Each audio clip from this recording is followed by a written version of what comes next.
আসসালামু আলাইকুম। আমি শুরু করছি। সরি,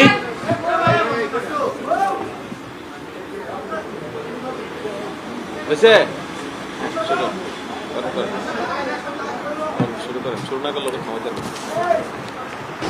আজকে নির্বাচন সংক্রান্ত একটা হাই প্রোফাইল মিটিং হয়েছে। মিটিংয়ে নির্বাচনের প্রস্তুতি, সিকিউরিটি ডিপ্লয়মেন্ট এবং সামনের চ্যালেঞ্জগুলো কী কী সেগুলো রিভিউ করা হয় এবং সোফার এই পর্যন্ত যে কাজগুলো সম্পন্ন হয়েছে সেগুলোরও একটি আপডেটেড লিস্ট জানানো হয়। তো আজকে চিফ অ্যাডভাইজার তার বক্তৃতার প্রথমেই সন্তুষ্টি প্রকাশ করেছেন যেইভাবে ক্যাম্পেইনটা চলছে। তিনি বলেছেন সারা দেশে উৎসাহ, উদ্দীপনা, শান্তিপূর্ণ ও সৌহার্দ্যপূর্ণ পরিবেশে নির্বাচনের প্রচারণা চলছে।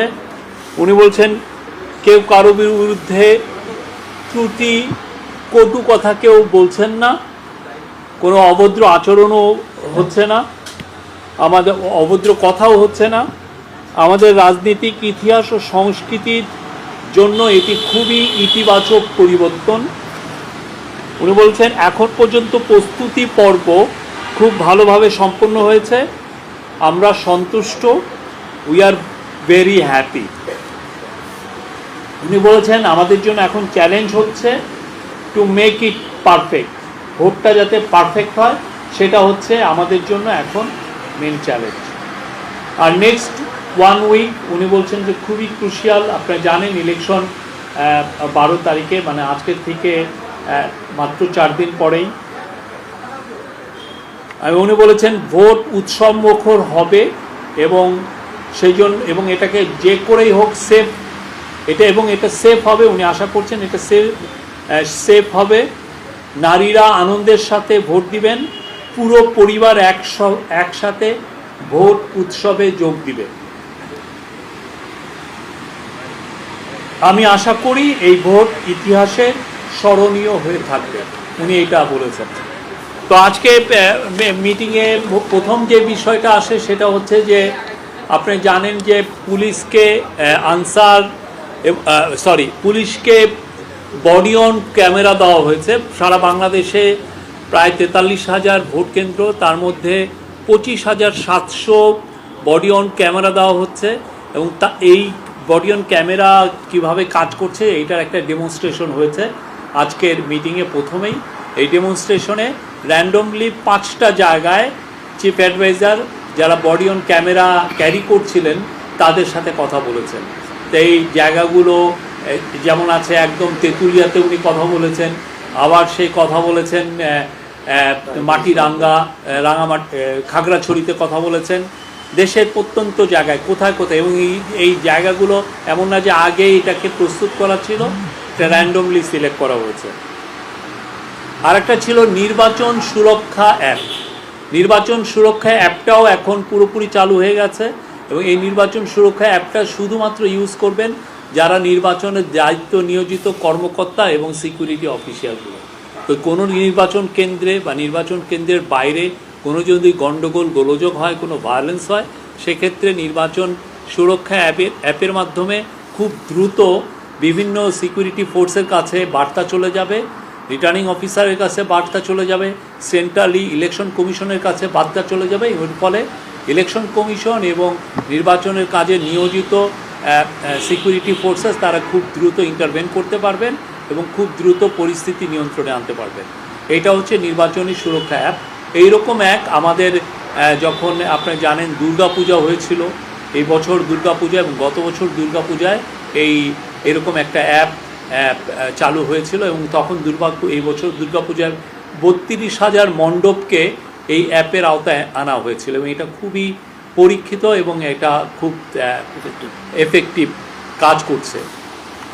তো আজকে ইলেকশন কমিশনের সেক্রেটারি উনি একটা আউটলাইন দিয়েছেন কি পুরোপুরি, আর অন্যান্য যারা অফিসিয়াল ছিলেন, সিকিউরিটি ফোর্সের যারা চিফ ছিলেন, তারা আপডেটেড দিয়েছেন কত কত ডিপ্লয়মেন্ট হয়েছে। আমি আগে ডিপ্লয়মেন্টের কথাগুলো বলি। প্রায় 9 লক্ষ 9 লক্ষের মতো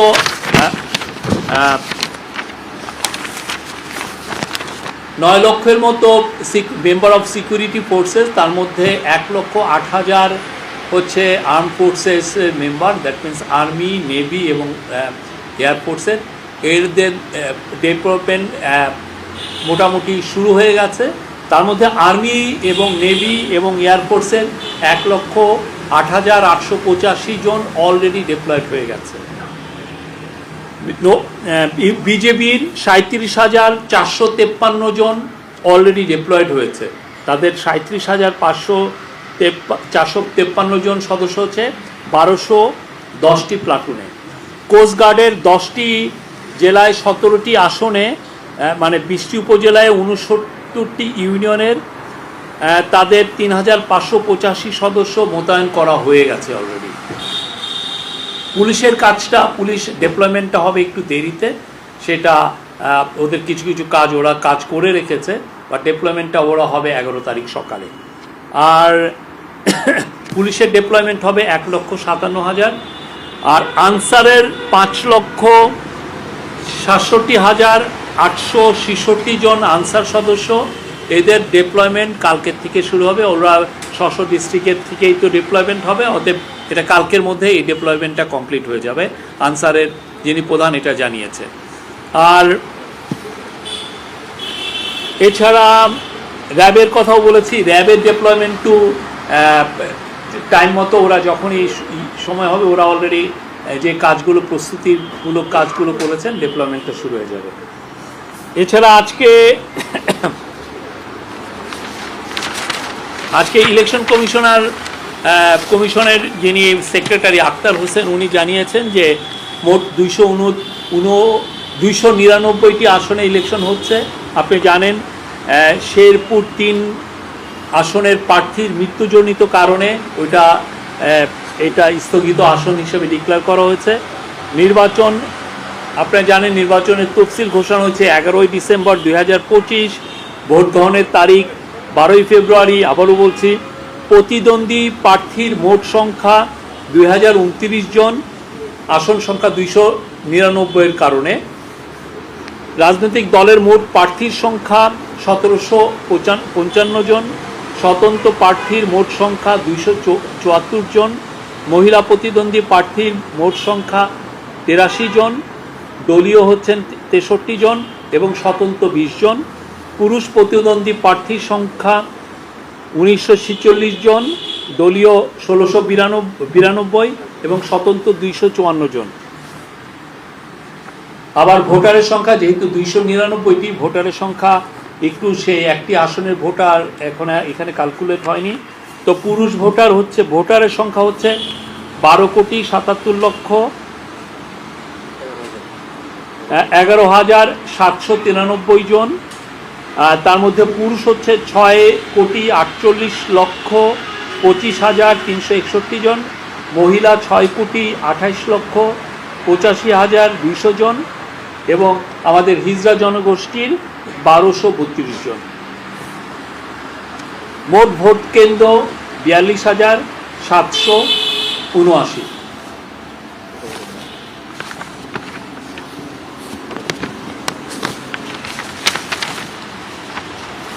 আর পোস্টাল ভোটের একটা আপডেটেড লিস্ট এসছে। তার মধ্যে আপনারা জানেন যে পোস্টাল ভোটের, যেটা out of the country postal ভোটের মোট 4,22,960 জনের ব্যালট বাংলাদেশে অলরেডি পৌঁছেছে। আর রিটার্নিং কর্মকর্তা ব্যালট গ্রহণ করেছেন সোফার 2,70,038টি। একটা ইন্টারেস্টিং তথ্য আপনাদেরকে দিচ্ছি, সেটা হচ্ছে যে যারা out of the country voter হয়েছেন পোস্টাল ভোট ব্যালটের মাধ্যমে, তাদের মধ্যে পুরুষ হচ্ছে 94%, নারীর সংখ্যা 6%।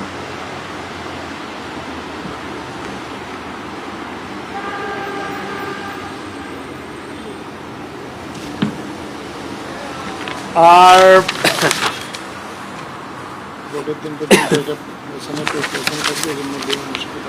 আমি বলছি বিদেশি পর্যবেক্ষণ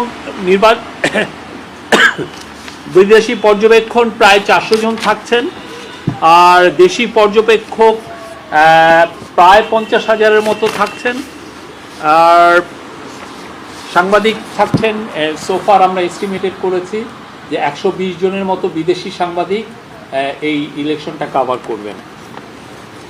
স্মার্ট অ্যাপ আজকে অনেকগুলো ডিসিশনও হয়েছে।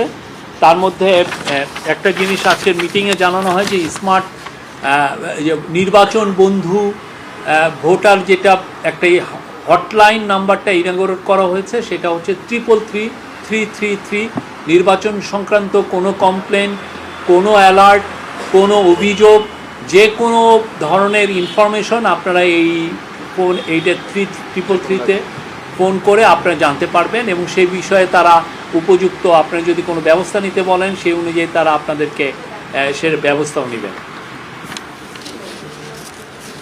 আর এই যে আমাদের যে পোস্টাল ব্যালটে out of the country postal ব্যালটের জন্য 124টি দেশে ব্যালট প্রেরণ করা হয়েছে।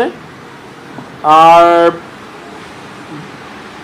পাকিস্তান, নেপাল, শ্রীলঙ্কা ও ভারত থেকে আমাদের পোস্টাল ভোট সম্পর্কে জানার আগ্রহ প্রকাশ করেছে। এছাড়া আজকে হ্যাঁ, এটা ওরা কিভাবে, বাংলাদেশ কিভাবে এটা ইমপ্লিমেন্ট করছে, কিভাবে এটা সাকসেসফুল হচ্ছে, এখানে কোনো ধরনের কোনো ইস্যু তৈরি হচ্ছে কিনা, এগুলো সব তারা জানতে চাচ্ছেন। এই ক্ষেত্রে ইলেকশন কমিশনের সাথে এদের অনেকের মিটিংও হয়েছে। আরও জানানো হয়েছে যে সিসিটিভির 80% অলরেডি ইনস্টল করা হয়েছে, আর বডি অন ক্যামেরার 25,700 অলরেডি ইনস্টল করার প্রায় শেষ। আজকে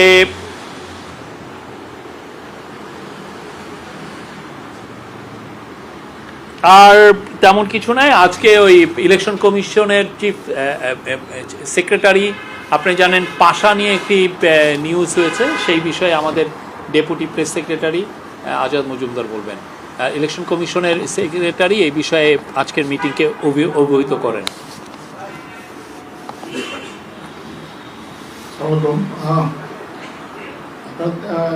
সংবাদে দেখেছেন যে পাশা নামে একটা এনজিও, তাদেরকে তারা 10,000 একটা এনজিও, তারা 10,000 নির্বাচনী পর্যবেক্ষক নিয়োগ করবে এটা বলেছিল। ইলেকশন কমিশন থেকে এই তাদের বিষয়ে খোঁজখবর নেওয়া হয়েছে। খোঁজখবর নিয়ে তাদের সক্ষমতা সম্পর্কে ইলেকশন কমিশন নিশ্চিত হতে পারবে, এই জন্য তাদেরকে পর্যবেক্ষক কার্ড বিতরণ করা স্থগিত করা হয়েছে। এবং তবে এখন পর্যন্ত তাদের ব্যাপারে কোনো রাজনৈতিক সংশ্লিষ্টতা পাওয়া যায়নি, এবং তাদের ব্যাপারে অনুসন্ধান অব্যাহত রয়েছে। এটা হচ্ছে এই ভাষা এই প্রতিষ্ঠানটা এটা আরো 3 দিন আগে চিহ্নিত হয়েছে এবং গত রাতে স্থগিত করা হয়েছে। Any question? Any questions? Hello? একটা নাম পরিচয় দিয়ে কাইন্ডলি প্রশ্ন করবো।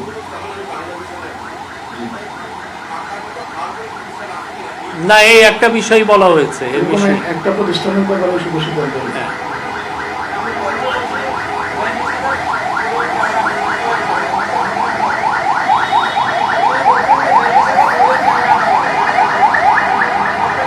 বডি অন ক্যামেরা আমরা গত মিটিংয়েই বলেছি যে 25,500-র মতো, তার আরও 200টা অ্যাড হবে, আর কিছু আগেই ছিল সেই। তো মূলত আসলে যেগুলো ভোটিং সেন্টার খুব রিস্কি বা যেটা, সেগুলোকে এটা দেওয়া হচ্ছে। হ্যাঁ,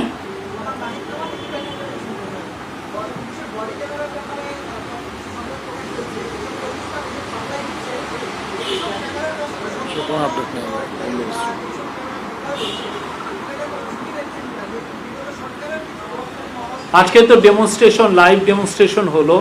সোফার বডি অন ক্যামেরার যেগুলো আমরা দেখেছি সেগুলো সবগুলোই ভালোভাবেই কাজ করছে, এইটুকু বলতে পারি। আর প্রকিউরমেন্টের বিষয়ে আপনারা যারা করেছেন তাদের বিষয়ে তাদের কাছে জিজ্ঞেস করবেন। হ্যাঁ, আরাফাত বলেন।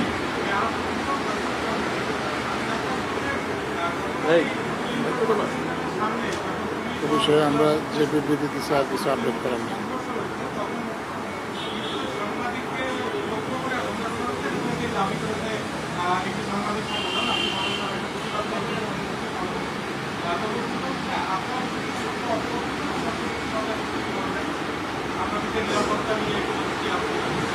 সাংবাদিকদের নিরাপত্তার কোনো ঝুঁকি নাই। বাংলাদেশ সাংবাদিকদের এই কালকের বিষয়ে আপনারা এই বিষয়ে ডিএমপিকে জিজ্ঞেস করবেন।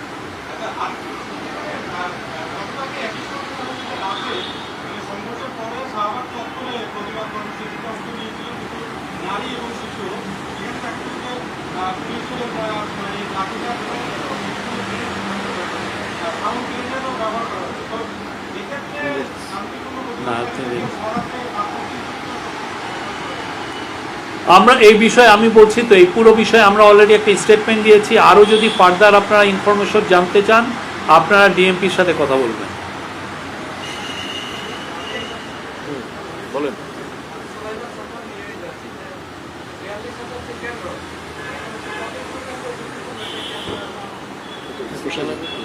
এটা আমি তো বললাম, এই ঝুঁকিপূর্ণ কেন্দ্রর বিষয়টা বারবার আপডেটেড হচ্ছে এবং এইটা আমরা একদম শেষের দিন পর্যন্ত আমরা জানাতে পারবো। তার আগে যেটা হয়েছে যে এই পুরো কেন্দ্রগুলো নতুন করে রেকি করা হয়েছে, এটা দেখা হয়েছে সক্ষমতাটা কতটুক, এবং একদম শেষে যদি দেখা যায় যে আমরা ওয়াল বা কোনো এগুলো দিতে পারছি না, সেক্ষেত্রে বাঁশ দিয়ে হলেও এটার একটা যাতে আলাদা সেপারেটেড একটা করা যায় সেই কাজগুলো করবে। তো আমরা আশা করছি যে ইলেকশন আসতে আসতে ঝুঁকিপূর্ণ কেন্দ্রের সংখ্যা একদমই মিনিমাম থাকবে। আর সব কেন্দ্র ইতিমধ্যে প্রত্যেকটা কেন্দ্রে প্রায় 43,000 কেন্দ্রের প্রত্যেকটা কেন্দ্রই গোয়েন্দা নজরদারিতে এসছে। Thank you. Any other question? Thank you.